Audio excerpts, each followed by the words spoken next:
अस्सलामुअलैकुम, आप देख रहे हैं प्रोग्राम खबर ये है। मैं हूं शाजिया ज़िशान। प्रोग्राम में मेरे साथ हैं सईद काजी और इस्लामाबाद से हमारे साथ हैं रऊफ क्लास्ट्रा। नाजरीन, आज हम नजर डालेंगे पाक चीन दोस्ती पर। पाक चीन दोस्ती बेमिसाल है। चीनी वज़ीर-ए-आज़म पाकिस्तान के 2 रोज़ा दौरे पर हैं। इस दौरे के दौरान चीनी वज़ीर-ए-आज़म ने तवानाई बहरान के हल में मदद की यकीन दहानी कराई है। जी हाँ, ये एक हकीकत है कि गुज़श्ता निस्फ सदी से ज़ायद अरसे में चीन ने पाकिस्तान की तामीर और तरक्की में जो किरदार अदा किया है वो कोई दूसरा मुल्क नहीं कर सकता। डैमों की तामीर से गवादर बंदरगाह के मामलात संभालने तक बड़े बड़े मंसूबों में पाकिस्तान को चीन का ताउन हासिल रहा है। एक तरफ पाक चाइना ताल्लुकात तो दूसरी जानिब अमरीका और चीन की मौशी जंग। अमरीका चीन की बढ़ती इक्तिसादी ताकत पर नजर रखे हुए है। क्या नई हुकूमत दोनों ताकतों को बैक वक्त खुश रख पाएगी, इस पर आज हम बात करेंगे। साथ ही हम बात करेंगे कि मुत्तहदा कौमी मूवमेंट के सरबराह अल्ताफ हुसैन ने कहा है कि MQM में सफाई का अमल शुरू हो चुका है। अगर कुछ जमीनों पर कब्जे जैसे मामलात में मुलविस है तो इसकी रुकनीत खत्म कर दी जाएगी। साथ ही चंदा जमा करने पर पाबंदी लगा दी गई है। अल्ताफ हुसैन के इक़दामात खुशाइन सही, लेकिन सवाल यहाँ पर यह पैदा होता है कि MQM के कायद को पार्टी की ततहीर की जरूरत ही आखिर क्यों पेश आई? क्या पार्टी में ऐसे लोग थे जो चंदा लेते हैं, जमीनों पर कब्जे करते हैं? इस बारे में आज हम बात करेंगे। साथ ही हम आपको बताएंगे ऐसे मुल्क के नौजवानों के बारे में जो एक चीज के लिए अपनी शरीके हयात को छोड़ने तक तैयार हो जाते हैं। आखिर ऐसी कौन सी चीज है, किस मुल्क के नौजवान हैं जो कुछ चीजों के लिए अपने शरीके हयात तक को छोड़ने को तैयार हो जाते हैं? इस बारे में भी प्रोग्राम के आखिर में हम आपको जरूर अपडेट करेंगे। इन तमाम खबरों पर बात करने से पहले हम खबरें लेंगे। आज की ताजा तरीन और अहम खबरें क्लासर साहब और कायद साहब से। जी का साहब, शायद कुछ दिन पहले हमने ये खबर डिस्कस की थी कि शायद एक ऑर्डिनेंस के ज़रिए मिनी बजट लाया जाएगा। कल इसके बारे में ब्रेकिंग न्यूज़ भी चलती रही, लेकिन ये क्या है मिनी बजट और इसमें क्या जो टैक्सेस नए लगाए जा रहे हैं। मगर मैं ख़ास तौर पे बात करूंगा जो साकदार साहब का बयान कल अखबारों में छपा है कि वो वेल्थ टैक्स नहीं लगाएंगे। वेल्थ टैक्स आमतौर पर वो टैक्स होता है जो अमीरों पे लगता है, मगर जनरल सेल टैक्स को बढ़ाने की बात की जा रही है। तो क्या इशारे मिल रहे हैं ये नई आने वाली हुकूमत मैशत कैसे चलाएगी? और जैसे हम कहा करते हैं कि who will foot the bill, इस रियासत को चलाने का जो अखराजात हैं वो कौन अदा करेगा? अल्टीमेटली अवाम या खवास? इस पर बात करेंगे। इसके साथ ही शादिया, गर्मी और बिजली, ये जो इश्यूज हैं, इसके साथ हमने देखा है कि बड़ा ह्यूमन प्रॉब्लम्स पैदा हो गए हैं। बच्चे स्कूल्स में बेहोश हो रहे हैं, अमवात शुरू हो गई हैं, पानी किसी को नहीं मिल रहा मुयस्सर, और बहुत से इलाकों में अपने नुमाइंदों से बात करेंगे क्या सूरत हाल। और फिर यूके में जो दहशतगर्दी की वारदात हुई है ये बड़ी खौफनाक है। हम अपने नुमाइंदा अजहर जावेद साहब से बात करेंगे कि ये क्या इशू है, क्योंकि वो जो फुटेज है वो तो हम नहीं दिखाएंगे सुबह लोगों, मगर ये जो उनकी पॉलिसीज़ हैं वो कहाँ उनको लेके जा रही है, उनकी अपनी आबादियों में ये क्या कैंसर की तरह उठ खड़ी हुई है ये बीमारी, इस पे बात करेंगे। ठीक है जी। क्लास साहब, आपके पास क्या है? जी, मेरे पास छोटी बड़ी कुछ 3-4 स्टोरीज हैं शादी। आज एक तो अभी आपने उनकी बात की, चीनी प्रीमियर की बात की। एक यहाँ पे लिस्ट एक हमने हासिल की है जो हम उसके ये पेजेस भी दिखाएंगे स्क्रीन पे कि जो VIPs को बुलाया गया है आज वहाँ चीनी वज़ीर-ए-आज़म की तकरीर सुनने के लिए।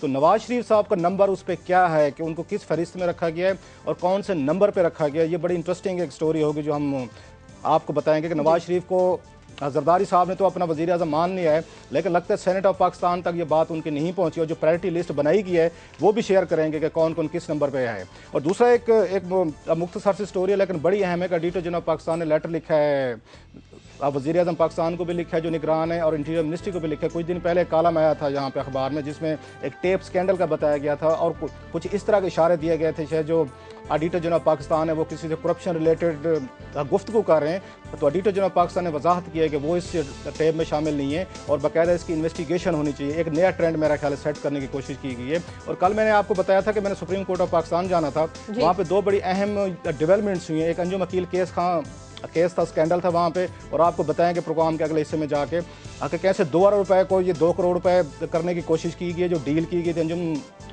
वकील के साथ। और तीसरी इसी से रिलेटेड ही चीज़ है मेरा ख्याल जो बड़ी अहम चीज़ है कि कल चीफ जस्टिस ऑफ पाकिस्तान ने पहली सख्त वार्निंग भेजी है नवाज शरीफ साहब की आने वाली हुकूमत को वाया ख्वाजा आसिफ जो मौजूद थे कि हम आप पे सख्त आंख रख के बैठेंगे, आप कौन कौन से अपने क्रोनीज को अपॉइंट करेंगे और नहीं करेंगे, हम आप पे वाच रखेंगे। सो पहली वार्निंग कल चीफ जस्टिस ऑफ पाकिस्तान ने दे दी है, तो हम उस पर भी बात करेंगे। ठीक है, लेकिन सबसे पहले अभी हम बात करेंगे चीनी वज़ीर-ए-आज़म के दौरे पाकिस्तान की। चीनी वज़ीर-ए-आज़म कहते हैं कि पाकिस्तान चीन का फौलाद की तरह ठोस और काबिल एतमाद दोस्त है। क्लासा साहब, ये बातें अपनी जगह ठीक हैं, बिल्कुल दोस्ती भी हमारी बेमिसाल है, पूरी दुनिया में पाक चाइना दोस्ती की जो मिसालें दी जाती है, लेकिन चीन का बढ़ता हुआ इन्फ्लुएंस जो है और जिस तरह से चीन पाकिस्तान में इन्वेस्टमेंट करता है, बिहाइंड द सीन अगर कहानी की बात की जाए तो सब क्या है, मफादात किसके लिए हैं? इसमें शायद दो मेरा ख्याल है इसके एस्पेक्ट है जो मुझे समझ आ रहे हैं। एक तो ये है कि 9/11 के हमलों के बाद, या इससे आप थोड़ा सा पीछे चले जाएं, जब पाकिस्तान ने न्यूक्लियर ब्लास्ट किए थे तो दुनिया के ममालिक ने पाकिस्तान पे सैंक्शन लगाई थी। कोई हमें कर्जे देने को तैयार नहीं था, कोई पैसे देने को तैयार नहीं था, इन्वेस्टमेंट के लिए तैयार नहीं था। तो चाइनीज़ ही थे जिन्होंने आके इन्वेस्टमेंट की ऑफर्स भी की थी, और ये पर्टिकुलरली आपको याद होगा रेलवे से रिलेटेड बहुत सारे लोन्स भी दिए, दूसरे भी उन्होंने मुआशी सेक्टर को हेल्प करने की कोशिश की। एक तो ये था चाइनीज़ का, एक यहाँ पे हमारे यहाँ रोल रहा है। ये जरदारी साहब के दौर में ये रोल बहुत बड़ा है। ये मुशर्रफ साहब के दौर में इनका फौजी ताउन तो ज़्यादा रहा है, उसमें मुआशी भी किसी हद तक था, लेकिन जरदारी साहब के दौरे उठा के देख लें, चाइना में सबसे ज़्यादा दौरे किए, जिसपे बहुत सारे जो सिनेक थे मेरी तरह के सवालात भी उठाते रहे। सो इसका बैकग्राउंड तो है, लेकिन चाइना का जो आपने बड़ा एक वैलिड पॉइंट उठाया है कि यकदम पाकिस्तान में इन्फ्लुएंस इनका बढ़ रहा है, और जिस पे ऑफ कोर्स मेरा ख्याल खित्ते के जो कुछ ममालिक हैं उनको भी तशवीश इस वक्त ये लग रही है। और आज जो इंपॉर्टेंट चीज़ हम आपके साथ शेयर कर सकते हैं कि आज जो चीनी प्रीमियर यहाँ पे खिताब करने वाले हैं, तो उसमें उन्होंने अमेरिकन सफ़ीर को या तो बुलाया नहीं है, या अमेरिकन सफ़ीर यहाँ पे खुद नहीं है। जो लिस्ट हमारे पास मौजूद है, जो हमने अपने सोर्सेज से निकलवाई है कि कौन कौन आज VIPs उनकी तकरीर सुनने आ रहे हैं, उसमें चाइनीज़ प्रीमियर की तकरीर में ना तो अमेरिकन सफ़ीर को बुलाया गया, या वो खुद नहीं आना चाहते। प्रोग्राम में वक्त एक ब्रेक के बाद वापस आते हैं।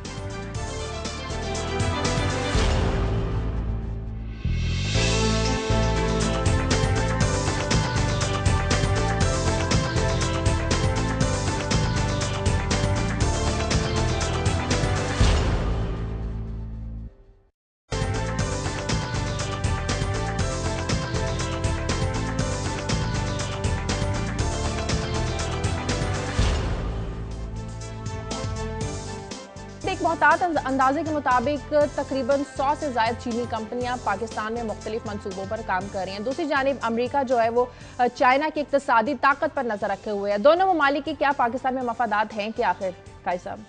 शाजिया, हम बड़ी बात करते हैं आमतौर पे को हमाला से ऊंची दोस्ती और ये, लेकिन जो इंटरनेशनल डिप्लोमेसी है उसमें को हमाला से ऊंची दोस्ती हो ना हो, समुद्रों से गहरी जेबें जरूर होती हैं मुल्कों की, और हर किसी का अपना अपना माशी मफाद होता है जिसके लिए वो आते हैं। अब अगर गौर करें तो चाइना जो है वो एक तरफ तो उसका बहुत बड़ा फैलाव है, एक दूसरी बड़ी मैशत बन गया है, दूसरी तरफ चाइना हिट भी हुआ है, उसका ग्रोथ रेट 7% पे आ गया, जिस तरह इंडिया का 4.5% पे आ गया, तो उसको मजीद मंडियों की जरूरत है। अब जो ऑल्सन जो है यहाँ पे जो अमेरिकी सफीर है वो भी भाग रहे हैं, इधर से चाइनीज प्रीमियर भी आ गया। और आप ये बात भी याद रखिएगा, हम असले की पहले अमेरिका की सबसे बड़ी मंडी थे, अब अमेरिका की नहीं रहे, अब हम चाइना की मंडी बन गए हैं, और आहिस्ता आहिस्ता ये शेयर भी चाइना लेके जा रहा है। तो जूं जूं इन मुल्कों के अंदर के बुरान बढ़ रहे हैं, तू इन्हें बैरूनी मंडियों की ज्यादा जरूरत है, और इसलिए ये भागे फिरते हैं सारे। आज मुलाकात होनी है जो हमारे इनकम्बेंट प्राइम मिनिस्टर हैं उनसे, चाइनीज प्रीमियर की, इसी तरह, और गवादर पहले ही वहां जा चुका है। अब मसला यह है कि हमें ये चाइना को एक एडवांटेज है, चाइना वाहिद सुपर पावर है दुनिया की कि जिसके पास सरप्लस सरमाया है, जो सरमाया मुबादला का सबसे बड़ा मुल्क है, और जो सरमाए को एक्सपोर्ट कर सकता है। आपको इस बात की भी हैरत होगी कि पैसे तो खर्च किए अफगानिस्तान में, अमेरिका ने सारी जंग का ड्रामा लगाया, मगर वहां सबसे बड़ी इन्वेस्टमेंट और ठेके इस वक्त चाइना के पास है। ये इन दोनों की लड़ाई है। इसलिए डेमोक्रेसी की मोहब्बत में जो ओल्सन रोजाना बयान दे रहे हैं, नवाज शरीफ, डेमोक्रेसी आ गई, ऑल्सन क्या बात करें क्लासा साहब। अब मैं आखिरी जो बात कर दूं, उनके पास क्या लीवरेज है? उनके पास लीवरेज है वो $5 बिलियन जो IMF और वर्ल्ड ये कर्जों के जरिए रियासतों को कंट्रोल किया जाता है बेसिकली। तो अब ये नवाज शरीफ साहब के लिए बड़ा मुश्किल होगा। एस्टेब्लिशमेंट ने मुआहदे कर लिए, इधर उधर ईरान की पाइपलाइन और गैस का मामला भी है, तो इन दोनों ताकतों बीच में अमेरिका जहां उन्होंने बिजली देनी है, जहां उन्होंने अवाम को खुश करना है, जहां पाकिस्तान के माशी मसाइल से नबुर्द आजमा होना है, वहां चाइना और अमेरिका का जो इन्फ्लुएंस है। क्लासा साहब, मियां नवाज शरीफ की हुकूमत के लिए कितना चैलेंजिंग होगा इन ममालिक को एक साथ लेकर चलना और ताल्लुकात को कायम रखना? ये मेरा ख्याल अहम सवाल है, और मियां साहब की इस पे स्टेट्समैनशिप को मेरा ख्याल टेस्ट होगा। जो बात कह रहे थे, मैं थोड़ा सा उसमें बात करके फिर आता हूँ। ये काश साहब कह रहे थे कि समंदरों से गहरी जेबें होती हैं, बिल्कुल उसके 2-4 सबूत मैं पेश कर दूं कि जब जनाब मुशर्रफ साहब के दौर में यहाँ पे इन्वेस्टमेंट शुरू हुई थी, सो कॉल्ड चाइनीज़ हमारे दोस्त हैं उन्होंने की थी, तो सबसे बड़े जो स्कैंडल हमारे अब तक बने हैं जिसमें बहुत सारी माली करप्शन इन्वॉल्व है, उसमें चाइनीज़ कंपनीज़ का बड़ा हाथ है।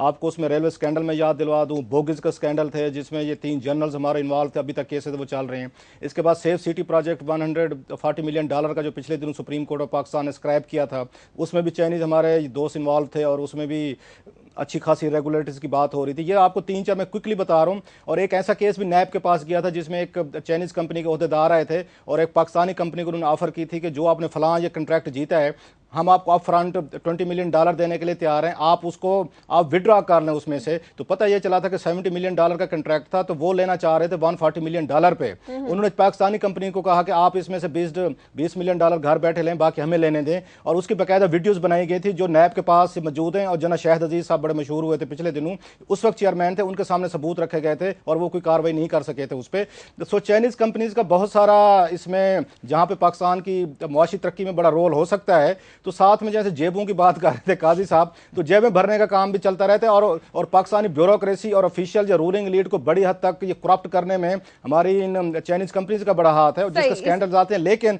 क्योंकि पाकिस्तान का चाइना का बड़ा अच्छा रिलेशनशिप है, वो इन्वेस्टिगेशन एक हद से आगे बढ़ नहीं सकती और लिहाजा उसके नतायज नहीं निकलते कि कौन कौन किसको क्या कुछ खिला रहा इस तरह दोस्तियां चलती रहती है। क्लासा साहब, आप बड़ी एक इंटरेस्टिंग कहानी बताने लगे थे कि रिचर्ड ऑल्सन को खिताब सुनने की दावत नहीं दी गई और मियां नवाज शरीफ का जो नाम था सेनेट की लिस्ट में वो बहुत पीछे था। इस कहानी के बारे में बताएं हमें। ये हमारे पास कुछ पेपर्स हैं जो हम अपने व्यूअर्स को दिखा सकते हैं। ये वो लिस्ट है जो जारी की है सेनेट ने, पब्लिकली जारी तो नहीं की, हमने अपने कुछ सियासी जराये से निकाली है। इसमें उन्होंने वो नाम दिए हैं जो आज जो वीआईपी है, टॉप के वीआईपीज हैं, उन्होंने जाना है और तकरीर सुननी है जैसे कि होता है। और बड़ी इंटरेस्टिंग चीज़ है, जो 12 लिस्ट है मेरे पास यहाँ पे, कोई 12 से 14 के ये करीब जो वीआईपीज हैं। ऑफ कोर्स जो चाइनीज डेलीगेशन है वो नंबर 1 पे है। जो नंबर 14 पे मेरे पास है, या 12वां नंबर आप कह लें अगर हम उसमें लिस्ट में जाएं, वो नवाज शरीफ साहब का है। उनसे पहले जो प्रायोरिटी दी गई है उसमें अब ये समझ नहीं आ रही, बाई डिफ़ॉल्ट है बाई डिज़ाइन है। और इसमें अहम चीज़ ये है कि आर्मी चीफ्स हैं, हमारा आर्मी चीफ साहब हैं, एयर चीफ हैं, नेवल चीफ हैं, गवर्नर हैं सूबाई, इवन आज़ाद कश्मीर के सदर और वज़ीर आज़म हैं। उनका नंबर वीआईपी लिस्ट में नवाज शरीफ साहब से बहुत ऊपर है। उन तमाम को प्रोटोकॉल जो ऑफिसर्स दिए गए हैं वो ग्रेड 18 के हैं या उससे अबव हैं या 17 हैं। नवाज शरीफ साहब के लिए इंटरेस्टिंगली एक 16 ग्रेड के सुपरिटेंडेंट साहब को कहा गया कि आप इनकी ड्यूटी देंगे, आप इनको ले आएंगे, सीट पे बिठाएंगे और फिर छोड़ के आएंगे।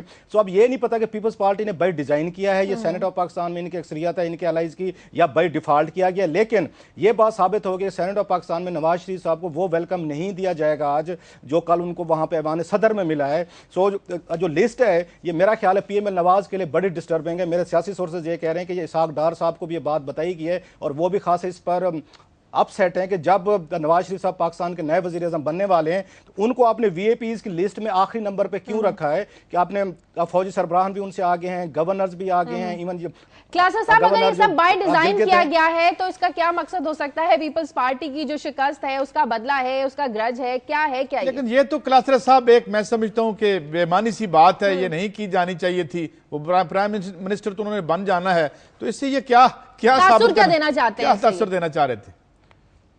जैसे आप करें, मेरा ख्याल बैड टेस्ट में पर्टिकुलरली कल जो जिस अच्छे तरीके से ऐवान सदर में हमने देखा है उसका फुटेज देखा है और जरदारी साहब एक एक आगे बढ़ के गले लगा रहे थे, जफ्फियां डाल रहे थे और उससे तो ये एहसास हो रहा था कि शायद पीपल्स पार्टी ने एक्सेप्ट कर लिया। लेकिन सेनेट में क्योंकि इनकी अक्सरियत है, इनके अलायंस की अक्सरियत है, इसलिए कोई इन्होंने जहां पे एक्सरसाइज कर सकते हैं मेरा ख्याल है पावर, वो मैसेज जरूर नवाज शरीफ साहब को भेज रहे हैं कि सेनेट ऑफ पाकिस्तान में आपकी हो सकता है पूरे मुल्क पे हुकूमत हो, आप यहाँ कौमी असम्बली के इशारा ये तो नहीं है कि सेनेट कल सेनेट जो है वो एक बहरहाल अपोजिशन का रोल इसलिए क्योंकि अक्सरियत पीपल्स पार्टी की है तो वहां वो टफ टाइम देने की कोशिश करें आने वाले दिनों में।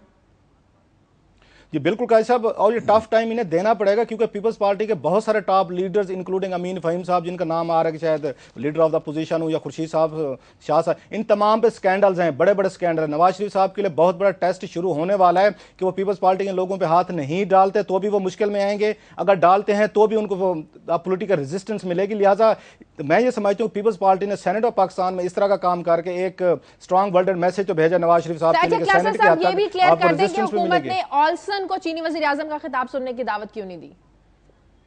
ये बड़ा इंट्रीगिंग सी चीज़ है, सिर्फ उसमें चाइनीज शामिल नहीं है। जो मेरे पास अपने ज़राए से हासिल की हुई लिस्ट है उसमें बड़े बरतानिया के हाई कमिश्नर को तो बुलाया गया। इसमें जो नाम मिसिंग है, दो बड़े इंपॉर्टेंट नाम हैं जो पाकिस्तानी पॉलिटिक्स में बड़े अहम समझे जाते हैं। एक तो ऑफ कोर्स एक अमेरिकन एम्बेसडर है, दूसरे सऊदी एम्बेसडर हैं। दोनों को या तो बुलाया नहीं गया या उन्होंने माजरत कर ली, इसके बारे में मेरे पास कोई ऐसा सच इन्फॉर्मेशन नहीं है। लेकिन ये जरूर कंफर्म है कि दोनों जो टॉप के पाकिस्तान पे इन्फ्लुएंस रखते हैं, जो दो ममालिक, उनके सफीर जो है आज वो तकरीर सुनने के लिए नहीं आएंगे। And it's a very interesting और बिग क्वेश्चन कि अमेरिकन के और ये चाइनीज के आपस में तो बड़े अच्छे डिप्लोमेटिक उनके रिलेशन भी हैं, उनकी ट्रेड उनके बिलियंस ऑफ डॉलर में है, लेकिन अब पाकिस्तान उनके लिए मेरा ख्याल है एक तरह का पॉलिटिकल या इकोनॉमिक बैटल ग्राउंड बनता जा रहा है, जहां पे वो अपने स्कोर सेटल करने की कोशिश कर रहे हैं। ठीक है क्लासा साहब, हमें इस पर भी आपकी इन्वेस्टिगेशन का इंतजार रहेगा कि आप हमें बताएंगे कि सऊदी सफीर और अमेरिकन जो एम्बेसडर हैं इन्हें इस खिताब सुनने को दावत क्यों नहीं दी गई। मुझे यहाँ पर एक ब्रेक लेने का, सब आप कुछ कहना चाह रहे हैं? मैं इस पर यह कहना चाहता हूँ क्लासर साहब कि जब ग्लोबलाइज्ड इकानमी हो जाए तो सियासत भी ग्लोबलाइज्ड होती है। अब सिर्फ कौमी तराना कौमी रह चुका है। अब यहाँ की सियासत में जो है वो सऊदी सफीर भी इन्वॉल्व हैं, अमरीकी सफीर भी इन्वॉल्व हैं, क्योंकि जो मईशत है वो आलमी है। जब मईशत आलमी हो जाए तो सियासत मुकामी नहीं रहती। प्रोग्राम में वक्त एक ब्रेक का, ब्रेक के बाद वापस आते हैं।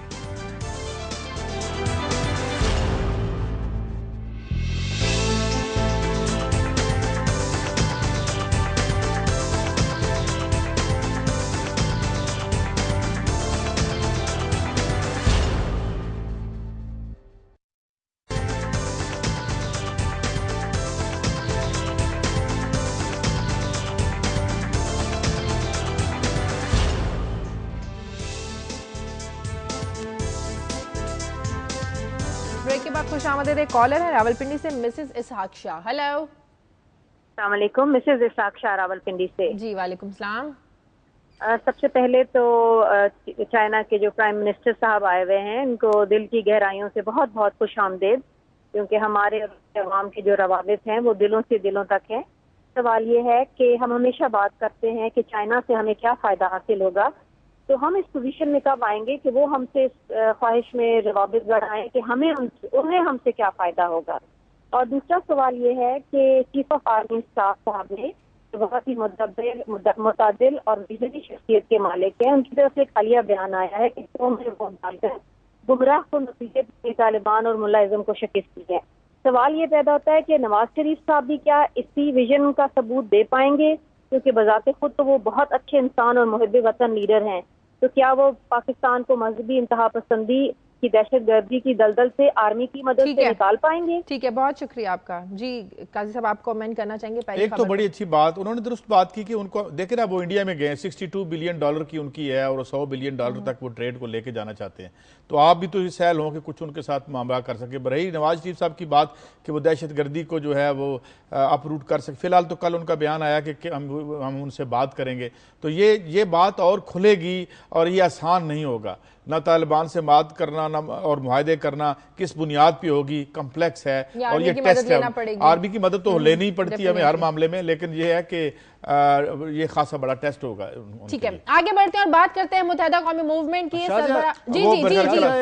जी क्लासा साहब, एक छोटी सी क्लैरिफिकेशन देनी थी मुझे। अभी ये ब्रेक में एक मैसेज आया है गवर्नमेंट के हाई ऑफिशियल की तरफ से, उन्होंने कहा जी हमने उनको अमेरिकन एम्बेसडर को दावत अलहदा भेजी हुई है। उनका ये कहना था, सऊदीज का उन्होंने कहा कि सऊदीज का नाम नहीं है लिस्ट में, लेकिन अमेरिकन का नाम शामिल है, अमेरिकन सफीर का। आगे बढ़ते हैं और बात करेंगे मुत्तहिदा कौमी मूवमेंट के सरबराह अल्ताफ हुसैन की, जिन्होंने कहा है कि एमक्यूएम में सफाई का अमल शुरू हो चुका है। अगर कोई जमीनों पर कब्जे जैसे मामलात में मुलव्विस है तो इसकी रुकनियत खत्म कर दी जाएगी। कोई चंदा जमा करता है इस पर भी पाबंदी लगाई जाएगी। बहुत अच्छे इकदाम हैं काजी साहब ये, लेकिन सफाई करने की जरूरत आखिर पेश क्यों है? क्या ऑलरेडी आपकी पार्टी में गन था? देखें, अब इस तरह से जो है ये एलिमेंट्स तो हो सकते हैं, और ये भी मुत्तहिदा के लोग टीवी पे आके कह चुके हैं कि अगर कोई उनके ये तो बातें होती नहीं है, मगर असल में मुझे यूं लगता है कि एक फेरमेंटेशन है पार्टी। तारीख में जब पार्टीज बहुत उधेड़ उम्र हो जाती हैं या आगे जब तारीख में बढ़ती हैं, जिस तरह पीपल्स पार्टी मिसाल के तौर पे, अब पीपल्स पार्टी पे भी एक वक्त ऐसा आने वाला है जब सदर साहब जो है अपनी मुद्दत पूरी करके चले जाएंगे तो फिर हमें नजर आएगा उसमें मुख्तलिफ फैक्शनलाइजेशन शुरू हो जाती है। तो ये एक बड़ी तब्दीली है। मैं समझता हूँ MQM एक ऐसी बड़ी मुनज़्ज़म जमात समझी जा रही थी और अभी भी तासर वो यही दे रहे हैं। राब्ता कमेटी इंटैक्ट है, 3 लोगों को रुकनीत उन्होंने ख़त्म की है। तो ये मगर ये इसको सब इस तब्दीली को बड़ी दिलचस्पी से लोग देख रहे हैं कि क्या विद इन कोई रिफ्ट है उनके, क्या पार्टी के अंदर जो है वो कोई जिस तरह उनकी तकरीर थी जो कि अल्ताफ हुसैन साहब की तकरीर थी जिसमें उन्होंने बड़े खुल के कहा और बहुत जज्बाती भी हो गए थे और उन्होंने ऐसे फिक्रे बोले कि जिसमें उन्होंने कहा कुछ लोग शायद ये समझते हैं कि मैं पैसे बनाने की मशीन हूं, ये भी उन्होंने ऑन रिकॉर्ड कहा। तो ये एक ऐसी तब्दीली है पार्टी की, एक बड़ी पार्टी जो कि पूरे सबसे मीशत का जो गढ़ है, जो हमारा 65-70% मीशत है, तो इसको लोग बड़ी दिलचस्पी से देख रहे हैं। आप इसको किस एंगल से देखते हैं? आखिर तत्हीरी अमल की जरूरत क्यों पेश आई मुत्तहिदा कौमी मूवमेंट को अपनी पार्टी के अंदर? मेरा ख्याल है मुत्तहिदा पे ये खासी जो ये तनकीद है, ये पर्टिकुलर कराची के उन पॉश एरिया से जिनसे हम तवक्को नहीं करते थे। हमने पहले भी इस पे डिस्कशन किया कि कराची की जो एक असल एलीट है या कराची का एक पढ़ा लिखा क्राउड है, वो पहली दफ़ा हमारे सामने आ रहा है। हम तो ये समझते थे कि मौजूदा जो MQM है शायद ये मिडिल क्लास को रिप्रेजेंट करती है, अगर मिडिल क्लास आएगी तो इनकलाब लाएगी। हमें यह पता चला कि मिडिल क्लास शायद ये नहीं थी। मिडिल क्लास कराची में कुछ और थी जो नॉन वायलेंट हैं लेकिन पीसफुल मीन्स को जानते हैं कैसे प्रोटेस्ट करना। कल सईदा वारसी ने भी, आपने अगर उनका सुना, वो हाउस ऑफ कॉमन्स में जो उन्हें तकरीर की कि गैर मामूली तौर पर वहाँ शिकायतें उनके खिलाफ दर्ज की गई हैं अल्ताफ हुसैन के खिलाफ पाकिस्तान से। तो क्योंकि ये जो क्लास है ये पढ़ी लिखी क्लास थी, इन्हें पता था कि आप ये ब्रिटिश लॉज को कैसे इस्तेमाल कर सकते हैं, अब ट्विटर फेसबुक को कैसे यूज़ कर सकते हैं, किस चैनल से आप उन पे अल्ताफ हुसैन साहब पे आप दबाव बढ़ा सकते हैं। सो वो मेरा ख्याल है उसकी हीट अब उनको महसूस होना शुरू हुई है। और दूसरी चीज़ ये कि MQM के हमने एक रिसेंटली कुछ उसमें चेंजेस देखें कि MQM के जो लोग हैं जो हमें स्क्रीन पे नजर आते थे, ज़्यादा पोलाइट, डिसेंट, एक पढ़ा लिखा एक इमेज आ रहा था, जो ज़ाती महफिलों में हमसे भी शेयर करते थे कि हम चाहते हैं कि MQM को अगर हमने पाकिस्तान के दूसरे इलाकों तक लेके जाना है तो हमें पीसफुल मीन्स की तरफ हमें जाना पड़ेगा, हमें प्रोटेस्ट की, हमें मार धाड़ की, वायलेंस को जो इल्ज़ामात लगते हैं MQM पे, उनसे निकलना होगा। और MQM का इमेज बड़ी हद तक बेहतर भी हुआ था, अगर आपने कुछ नोट किया हो। दरमियान में 12 मई के वाक़यात अगर ये ना होते 2007 वाले, उसके बाद कुछ मजीद वायलेंस के जो इनके क्लैशेज हुए, उससे MQM दोबारा उसी मोड में चली गई जो 85 के बाद हमने देखा था। और ये चीज़ को MQM का जो सॉफ्ट और मॉडरेट एलिमेंट है वो मेरा ख्याल पसंद नहीं कर रहा था, वो एंडोर्स भी नहीं कर रहा था, जिस वजह से अल्ताफ हुसैन साहब को ये मैयज उनको लेनी पड़ गई एक्सट्रीम अपनी ही राब्ता कमेटी पे इल्जाम या उन पर चार्जशीट करना। तो इससे लगता है कि MQM के अंदर भी फिर एक दफा पार्टी के अंदर अपने क्लैशेस भी तो हो सकते हैं। ये जो बात करें कलासर साहब, बड़ी अहम बात करें। एक तो वो जो आज खबर भी छपी है कि सईदा वारसी के हवाले से, कि वो जो बात कर रहे हैं कि बेशुमार कंप्लेंट्स आई हैं, तो इसका मतलब जो है कि एंटी MQM जो लोग हैं और उन्होंने आवाजें उठाना शुरू कर दी हैं, वो जो है उसका प्रेशर वहां पे आ रहा है उन पे और यहाँ भी विद इन पार्टी भी हमें थोड़ी बहुत फर्मेंटेशन नजर आती है। तो मेरे ख्याल में ये एक नाजुक वक्त है, लेकिन एक अच्छा अमल है यकीनन MQM की जानिब से। ऐसे लोग जो लैंड माफिया और चंदा वगैरह मांगते हैं, ऐसे लोगों को तो ये अच्छी बात है, ये बाकी पार्टियां भी निकाल सकें, अल्लाह करे निकाल सकें, सिर्फ बातों तक ही न रह जाइए। प्रेशर आए तो हम इनका नाम ले लें, प्रेशर हटे तो फिर चंदे शुरू, तो ये ना करें। सही। प्रोग्राम में वक्त एक ब्रेक का, ब्रेक के बाद वापस आते हैं।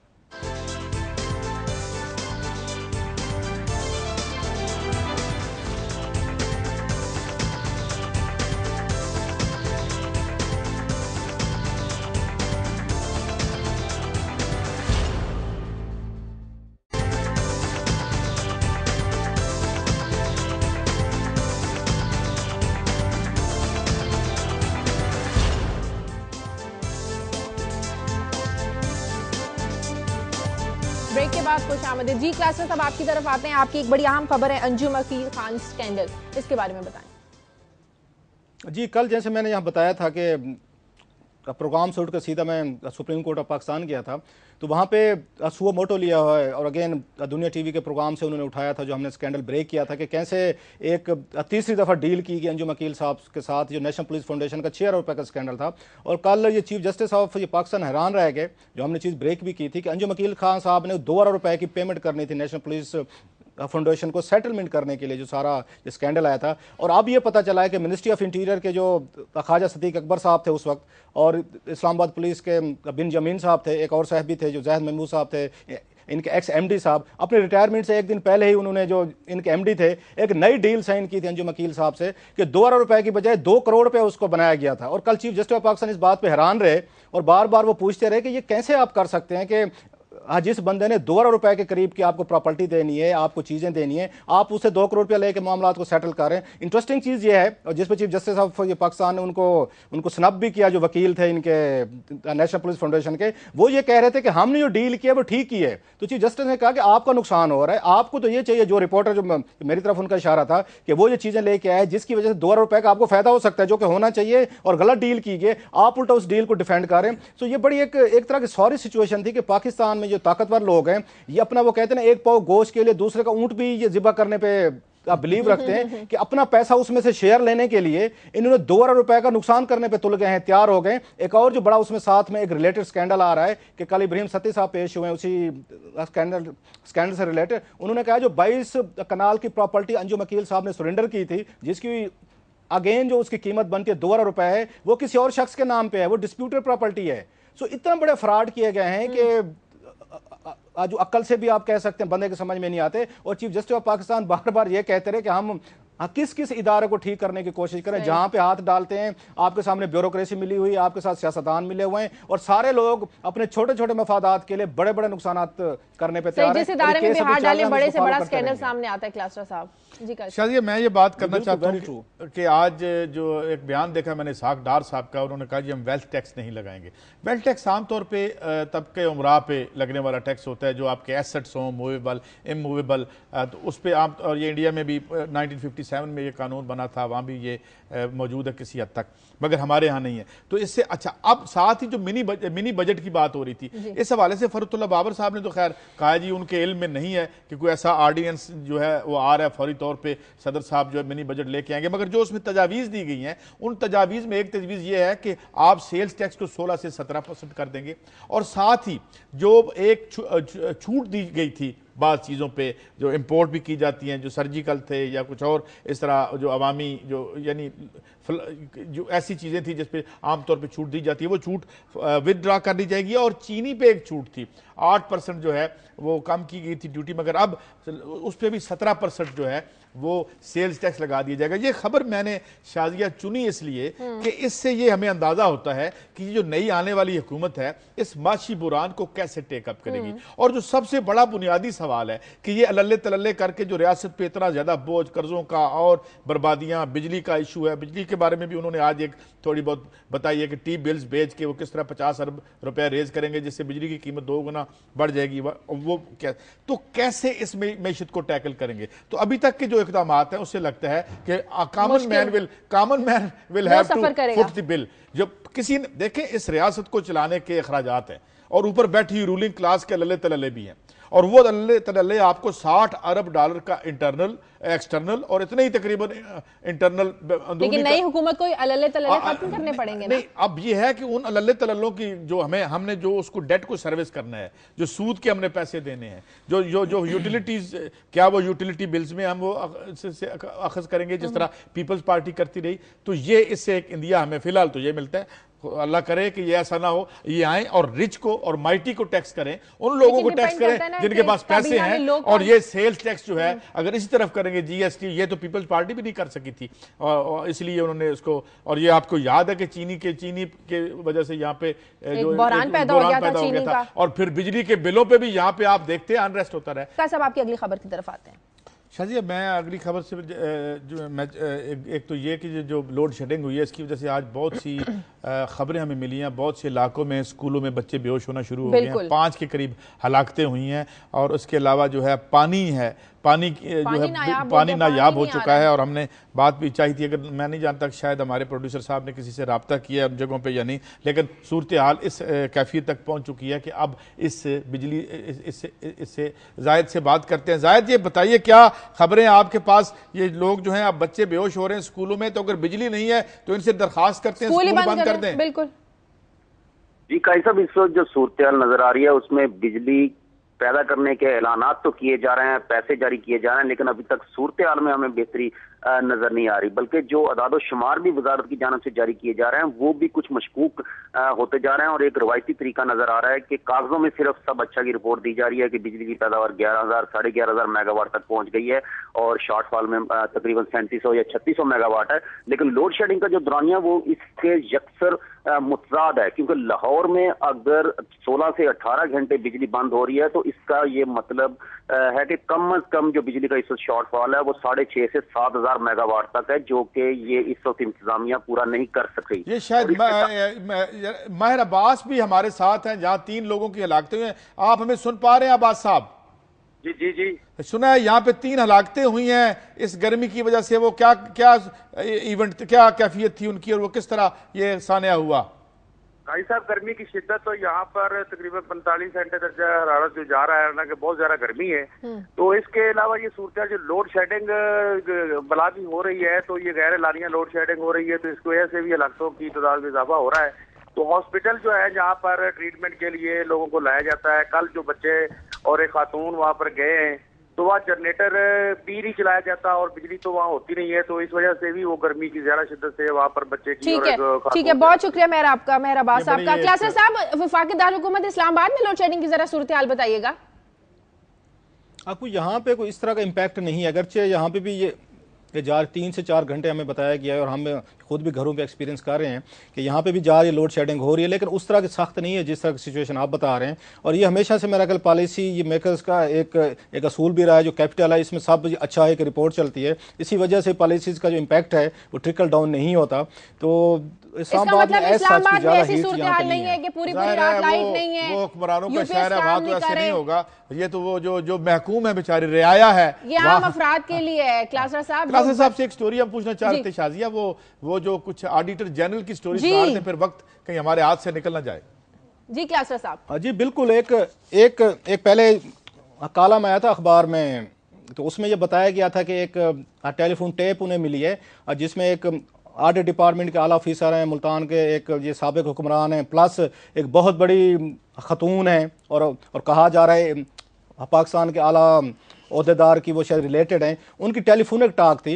तो ये शायद शक होना शुरू हो गया था कि ये जो उसमें गुफ्तगू की गई जिसमें पैसे के हवाले 25-30 करोड़ रुपए का कारोबार हो रहा था, तो उसमें वो जो ऑडिट अफसर हैं शायद बुलंद अख्तर राना साहब हैं जो ऑडिटर जनरल पाकिस्तान हैं, अब उन्होंने खुद अपनी तरफ से उन्होंने इनिशिएटिव लिया है और एक लेटर लिखा है प्राइम मिनिस्टर ऑफ पाकिस्तान को कि इस तरह मेरे ये नॉलेज में आया है कि शायद किसी ऑडिट अफसर की गुफ्तगू रिकॉर्ड की गई है और वो करोड़ों रुपए की डील्स कर रहे हैं किसी आला ओहदेदार की, जो उसमें सिस्टर भी शामिल हैं, मुल्तान के साबिक हुक्मरान भी शामिल हैं। उन्होंने कहा कि इसकी इन्वेस्टिगेशन होनी चाहिए, आप इसको इन्वेस्टिगेट करें, और क्लैरिफाई किया कि अगर ये बात कही जा रही है कि मैं शायद उस गुफ्तगू में शामिल हूँ, तो टोटल बिल्कुल गलत है। वो तो यहाँ तक भी कहने को तैयार है कि सुप्रीम कोर्ट ऑफ पाकिस्तान को वो टेप उनको मंगवानी चाहिए, सुओ मोटो लेना चाहिए और उस पर प्रोसीडिंग शुरू होनी चाहिए कि इस टेलीफोनिक कन्वर्सेशन में करोड़ों रुपए का कारोबार हो रहा है और जिसमें कोई ऑडिट का बंदा भी इन्वॉल्व है, जिसमें अगेन मैंने कहा एक बहुत बड़ा पॉलिटिकल फिगर है, उसकी सिस्टर भी वो कारोबार कर रही हैं। तो इन तमाम चीजों को मिला के उन्होंने इंटीरियर मिनिस्ट्री को भी कहा है कि आप इन्वेस्टिगेशन करें। कारोबार की नौयत क्या थी? जो टेप में जो नजर आया वो क्या था? कारोबार किस हवाले से हो रहा था क्लासरा साहब? अब काजी साहब फिर आप एक दफा बिल्कुल इंतहा मासूमियत भरा सवाल कर रहे हैं। आपका ख्याल है कारोबार पे वो मौसम डिस्कस कर रहे थे कि इस्लामाबाद का मौसम कैसे है, आज बारिश नहीं हुई, गर्मी हो गई है, मुझे गर्मी लग रही है, कोई पंखा ला दें। और सर जी आपको पता चले ये बता दें बदनवानी के अलावा भी यहाँ कोई कारोबार हो सकता है? यहाँ मेरा ख्याल है एक तो खुशामदी कल्चर है, ट्रांसफर पोस्टिंग, जैसे हमने पहले भी अपने प्रोग्राम इसी में कहा था, एक तो ब्यूरोक्रेसी बड़ी एक्टिव है, वजीरों के साथ पोस्टिंग लेनी है, इन्होंने जाके अपने लिए कोई बड़ी बड़ी तकरीरें करानी है। आवाम की कंसर्न जिसका आप भी रोना रोते रहते हैं अक्सर और ठीक बात करते हैं, वो कंसर्न हमें यहाँ पे नजर नहीं आती। और पाकिस्तान ब्यूरोक्रेसी की आपको बड़ी मजे की बात बताऊं, आप कभी सेक्रेटेरिएट चले जाएं, जितने मुलाजमीन हैं 9 बजे के बाद ये कारोबार कर रहे होते हैं, सारे का सारा इनका जमीनों का चल रहा होता है, ये प्लाट बेच, सारे के सारे प्रॉपर्टी डीलर जो हैं वो आपको ज्यादातर, सारे तो नहीं है, जो अक्सरियत है वो कारोबार कर रहे होते हैं सेक्रेटेरिएट में बैठ कर। सो पाकिस्तानी ब्यूरोक्रेसी का इतना बुरा हाल हो चुका है, इससे पहले मैंने तो नहीं देखा 15-20 सालों में जो अब हालात देखने में आ रहे हैं। अल्लाह करे नई हुकूमत आ रही है ये कारोबार को बंद कर सके, चलें दुआ है हमारी। मगर जाने से पहले शाजिया आपने कुछ हमें एक बड़ी दिलचस्प स्टोरी बताई थी कि कुछ लोग, कुछ ऐसी चीजें भी दुनिया में है कि लोग शरीक हयात को छोड़ने को भी तैयार हो बरतानिया में कैसा एक सर्वे हुआ है, क्लासर साहब सुनिएगा, बरतानिया में एक सर्वे हुआ है, बरतानवी नौजवान हैं, वो ये कहते हैं कि हम मोबाइल से दूरी बर्दाश्त नहीं कर सकते, हम अपनी शरीक हयात को छोड़ सकते हैं। जब उनसे उनकी प्रायोरिटीज के बारे में पूछा गया कि वो किन चीजों को ज्यादा तरजीहात देते हैं अपनी लाइफ में, तो इसमें 82% नौजवानों ने कहा कि हम टीवी देखना पसंद करते हैं। 71% नौजवान जिन्हें गाड़ियां पसंद है वो कहते हैं हम गाड़ियों को नहीं छोड़ सकते, अपनी शरीक हयात को छोड़ सकते हैं। और 62% लोग वो थे जो ये कहते हैं कि मोबाइल से दूरी बर्दाश्त नहीं कर सकते, इसके लिए हम शरीक हयात को छोड़ सकते हैं। हीर रांझे की तो दुनिया है नहीं, ये ना ही कोई रुमानवी दास्तानों की दुनिया रह गई है। ये तो जिस तरह अभी हमने कहा कि कोमाला से ऊंची दोस्तियां तो नहीं रही, मगर समुद्रों से गहरी जो हैं वो जेबें हैं, जिस तरह आलमी, तो इस तरह मेरे ख्याल में इंडिविजुअल्स के माबैन जो रिश्ते हैं वो भी क्यों। क्लासरा साहब, हमारे यहाँ भी ऐसी प्रायोरिटीज हैं नौजवानों की? ये बड़ा इंटरेस्टिंग आपने वैसे ये न्यूज़ शेयर किया। अब इस पे मैं कोई खुल के कमेंट नहीं कर सकता क्योंकि मैंने भी घर जाना है, तो इसलिए it's a very tricky situation. I wish के मैं भी इस पे कोई फ्रैंक कोई कमेंट कर सकता। तो पाकिस्तान में भी अगर इस तरह का सर्वे हो जाए तो बड़ी इंटरेस्टिंग मेरा ख्याल रीजनिंग आ जाएंगी। और बीवियों से भी पूछना चाहिए कि बीवियां ये किस चीज़ को ज़्यादा प्रेफर करती हैं, मियाँ को, मियाँ को करती हैं या उनकी कुछ और प्रायोरिटीज अगर छोड़ने की बात हो जाए। It will make a very interesting Pakistani survey जरूर सामने आना चाहिए। बहुत शुक्रिया क्लास्टर साहब। काइस साहब, प्रोग्राम का वक्त खत्म हो गया है। प्रोग्राम के लिए आप हमें फीडबैक दीजिए। खबर@दुनिया TV.tv पर। इजाजत दीजिए। अल्लाह हाफ़िज़।